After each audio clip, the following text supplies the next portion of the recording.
ಈ ಕಾಂಗ್ರೆಸ್ನ ಫ್ರೀ ಬೀಸ್ ಆಗಿರ್ಬೋದು, ಆಮೇಲೆ BJP ಮೀಸಲಾತಿ, ಡಬಲ್ ಎಂಜಿನ್ ನಾವು ವಿಕಾಸ ಇವೆಲ್ಲ ಅಂತ ಹೇಳ್ತಾ ಇದ್ದಾರೆ. ಸೊ ಇವು ಯಾವುದೂ ಅಫೆಕ್ಟ್ ಆಗಲ್ಲ ಅಂತೀರಾ ನೀವು? ಯಾವುದು ನನ್ನ ಕಾರ್ಯಕ್ರಮಗಳ ಮುಂದೆ ಇವತ್ತೇನು ಜನತೆ ಮುಂದೆ ಇಟ್ಟಿದ್ದೀನಿ, ಈ ಕಾರ್ಯಕ್ರಮಗಳ ಮುಂದೆ ಅವರು ಏನೇ ಹೇಳಿದ್ರು ಜನ ಇವತ್ತು ಈ ಕಾರ್ಯಕ್ರಮ ಬಯಸಿದ್ದಾರೆ ಹೊರತು ಅವ್ರ ಕಾರ್ಯಕ್ರಮದ ಕಡೆ ತಿರುಗು ನೋಡಲ್ಲ ಅನ್ನೋದು ನನ್ನ ಅಭಿಪ್ರಾಯ. ಈ ರಾಷ್ಟ್ರ ಮಟ್ಟದಲ್ಲಿ ಕಾಂಗ್ರೆಸ್ಸು ಮತ್ತು ಬೇರೆ ಪ್ರಾದೇಶಿಕ ಪಕ್ಷಗಳೆಲ್ಲ BJP ವಿರುದ್ಧ ಒಟ್ಟಾಗಿ ಹೋರಾಟ ಮಾಡಲಿಕ್ಕೆ ಒಂದು ವೇದಿಕೆ ಸಿದ್ಧ ಆಗ್ತಾ ಇದೆ. ಸೊ ಆಬ್ವಿಯಸ್ಲಿ ಇವಾಗ ರಾಹುಲ್ ಗಾಂಧಿ ಅವರ ಡಿಸ್ಕ್ವಾಲಿಫಿಕೇಷನ್ ಆಗಿರ್ಬೋದು MP ಸ್ಥಾನದಿಂದ, ಇದೆಲ್ಲ ಒಂದು ರೀತಿಯಲ್ಲಿ ಪ್ರಾದೇಶಿಕ ಪಕ್ಷಗಳು ಒಗ್ಗೂಡಿ ಹೋರಾಟ ಮಾಡಲಿಕ್ಕೆ ಒಂದು ವೇದಿಕೆ ಸಿದ್ಧ ಆಗಿದೆ. ಸೊ JDS ಕೂಡ ಪಾರ್ಟ್ ಆಗಿರುತ್ತಲ್ವ?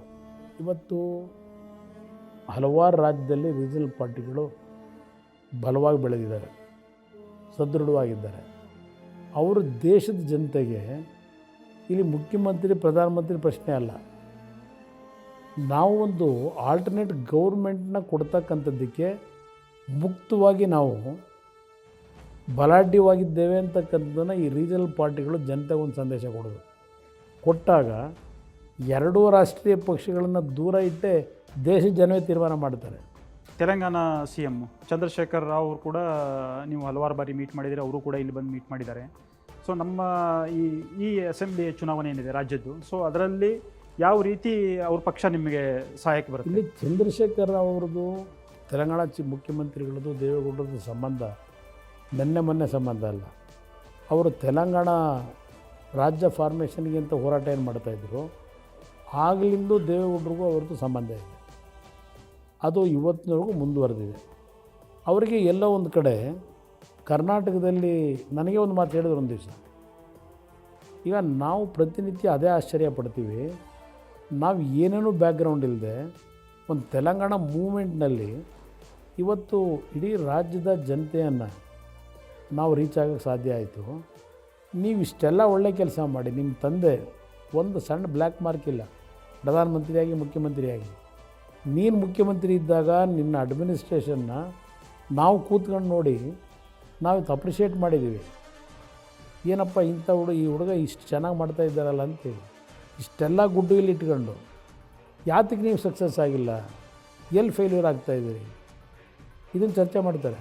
ಸೊ ಕೊನೆಯದಾಗಿ ಈ ವೇದಿಕೆ ಮೂಲಕ ಸೊ ನಿಮ್ಮ ಅಭಿಮಾನಿಗಳಿಗೆ ಹಾಗೂ ನಿಮ್ಮ ಪಕ್ಷದ ಕಾರ್ಯಕರ್ತರಿಗೆ ಏನು ಸಂದೇಶ ಕೊಡಲಿಕ್ಕೆ ಇಷ್ಟಪಡ್ತೀನಿ? ನಾನು ಈ ಒಂದು ಅಂತರಂಗ ಅಂತಕ್ಕಂಥ ಹೆಸರಿನಲ್ಲಿ ತಾವೇನು ಈ ಪ್ರೋಗ್ರಾಮ್ನ ಒಂದು ರೀತಿ ವಿಶೇಷವಾದಂಥ ರೀತಿಯಲ್ಲಿ ಈ ಒಂದು ಕಾರ್ಯಕ್ರಮನ ಹಮ್ಮಿಕೊಂಡಿದ್ದೀರಿ. ಬಹುಶಃ ಇಷ್ಟು ಮುಕ್ತವಾಗಿ ನಮ್ಮ ಮನಸ್ಸಿನ ಭಾವನೆಗಳನ್ನು ಹೇಳ್ಕೊಳ್ತಕ್ಕಂಥದ್ದಕ್ಕೆ, ನಮ್ಮ ಹಲವಾರು ಘಟನೆಗಳು ನಾಡಿನ ಜನತೆಗೆ ಗೊತ್ತಿಲ್ಲದೆ ಇರತಕ್ಕಂಥ ವಿಷಯಗಳನ್ನು ಮುಕ್ತವಾಗಿ ಜನತೆ ಮುಂದೆ ಇಡ್ತಕ್ಕಂಥದ್ದಕ್ಕೆ ಏನು ಅವಕಾಶ ಕೊಟ್ಟಿದ್ದೀರಿ.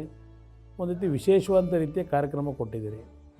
ಇವತ್ತು ನಾಡಿನ ಜನತೆಗೆ ಅಂತಿಮವಾಗಿ ಮನವಿ ಮಾಡೋದು, ಎಲ್ಲರನ್ನೂ ನೋಡಿದ್ದೀರಿ, ರಾಜಕೀಯ ಪಕ್ಷಗಳನ್ನು, ವ್ಯಕ್ತಿಗಳನ್ನು ನೋಡಿದ್ದೀರಿ, ನನ್ನನ್ನು ನೋಡಿದ್ದೀರಿ.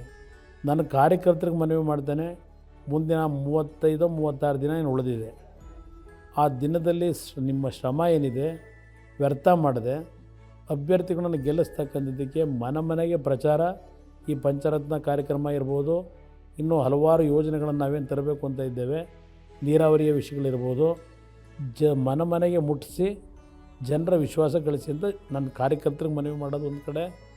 ನಮ್ಮನ್ನು ವಿಶ್ವಾಸಕ್ಕೆ ತೆಗೆದುಕೊಂಡಿರ್ತಕ್ಕಂಥ ನಾಡಿನ ಜನತೆಯಲ್ಲೂ ನಾವೇನು ಒಂದು ಉತ್ತಮವಾದ ಕೆಲಸ ಮಾಡಿದ್ದಕ್ಕೆ ಹಲವಾರು ದಾಖಲೆಗಳೇ ಇದ್ದಾವೆ. ದೇವೇಗೌಡರು ಈ ರಾಜ್ಯದ ಮುಖ್ಯಮಂತ್ರಿಯಾಗಿ, ಪ್ರಧಾನಮಂತ್ರಿಯಾಗಿ ಈ ನಾಡಿಗೆ ಕೊಟ್ಟಂಥ ಹಲವಾರು ಸೇವೆ ಪ್ರಚಾರ ದೊರಕ್ತಾ ಇರ್ಬೋದು, ಆದರೆ ಇತಿಹಾಸಕಾರರು ಬರೀತಾರೆ ಅದನ್ನು.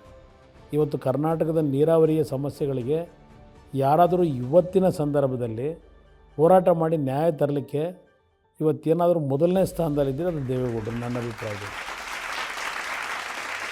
ಮೆಟ್ರೋ ಸಿಸ್ಟಮ್ ತರಲಿಕ್ಕೆ ದೇವೇಗೌಡರ ಚಿಂತನೆ ಕಾರಣ. ಅಲ್ಲಿ ದೆಹಲಿನಲ್ಲಿ ಮಾಡಿದಂಥದ್ದು ಇಡೀ ದೇಶದಲ್ಲಿ ಈಗ ಮೆಟ್ರೋ ಪ್ರಾಜೆಕ್ಟ್ಗಳು ಪ್ರಾರಂಭ ಆಗಿದೆ.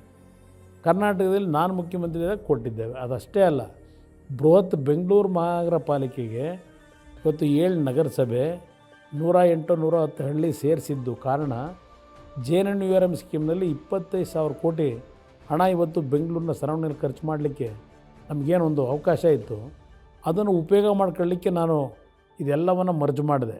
ನಾಡಿನ ಜನತೆಗೆ ದಯವಿಟ್ಟು ಯಾರ್ಯಾರ ಕೊಡುಗೆ ಏನಿದೆ ಈ ಒಂದು ರಾಜ್ಯಕ್ಕೆ, ಈ ಬೆಂಗಳೂರು ನಗರಕ್ಕೆ ಯೋಚನೆ ಮಾಡಿ ತೀರ್ಮಾನ ಮಾಡಿ ಅಂತ ಕೈ ಜೋಡಿಸಿ ಮನವಿ ಮಾಡ್ತೀನಿ. ಪ್ರಿಯ ವೀಕ್ಷಕರೇ, ಇಷ್ಟೊತ್ತು ಮಾಜಿ ಮುಖ್ಯಮಂತ್ರಿ ಹಾಗೂ JDSನ ದಳಪತಿಯಾದಂಥ HD ಕುಮಾರಸ್ವಾಮಿಯವರ ಕಂಪ್ಲೀಟ್ ಪೊಲಿಟಿಕಲ್ ಜರ್ನಿಯನ್ನು ನಾವು ಇವತ್ತು ನೋಡಿದ್ವಿ. ಇದರ ಜೊತೆಗೆ ಅವರು ಈ ಬಾರಿ JDSಗೆ ಸಂಪೂರ್ಣ ಬಹುಮತ ಕೊಡಿ, ಆಗ ನಾನು ಈ ರಾಜ್ಯದ ಬಡ ಜನರ ಬದುಕನ್ನು ಹಸನಾಗಿಸ್ತೇನೆ, ಅದಕ್ಕೆ ಪೂರಕವಾದ ಪ್ರಣಾಳಿಕೆ ಮತ್ತು ಯೋಜನೆಗಳು ನನ್ನಲ್ಲಿವೆ ಅನ್ನೋ ವಿಶ್ವಾಸವನ್ನು ವ್ಯಕ್ತಪಡಿಸಿದ್ದು, ಜೊತೆಗೆ ಜನರಿಗೆ ಮನವಿಯನ್ನು ಕೂಡ ಮಾಡಿದರು. ಇದೇ ಇವತ್ತಿನ ಅಂತರಂಗ.